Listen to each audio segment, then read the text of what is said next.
হচ্ছে আমার একটা আঙ্গুর গাছ। আমি নতুন আঙ্গুর গাছ লাগিয়েছি ছাদ বাগানে। তারপরে দেখুন আমি 2টা ডাল রাখছি, একটা রাখলে হতো, এটা মাচা পর্যন্ত যাওয়ার পরে আবার আরেকটা ডাল রাখার দরকার ছিল, কিন্তু আমি নিচ থেকেই এতটুকু পর্যন্ত ওঠার পরেই যে 1টা 2টা গিট 3 4 গিট ওঠার পরে আমি 2টা ডাল রেখে দিচ্ছি।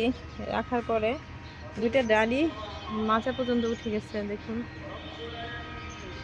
এখানেও এটাকে এখন আজকে আমি ছাঁটাই করে দিব। দেখুন এই যে একটা পাতা, এটা রাখার পরে এটা কেটে দিব, তাহলে এই ডালটা মোটা হবে আর কি।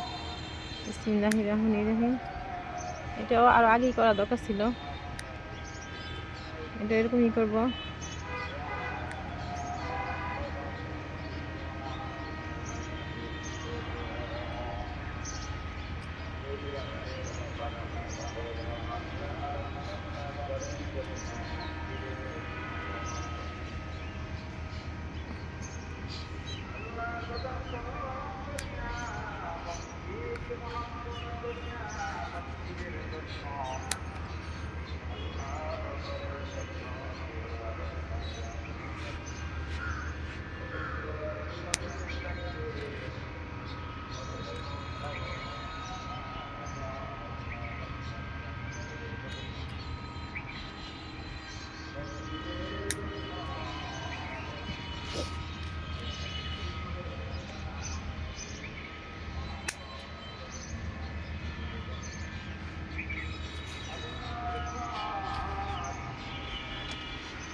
একটা পাতা রেখে এই ডালটা কেটে দিব যাতে এটা মোটা হয়, এটা মোটা হয়, এটা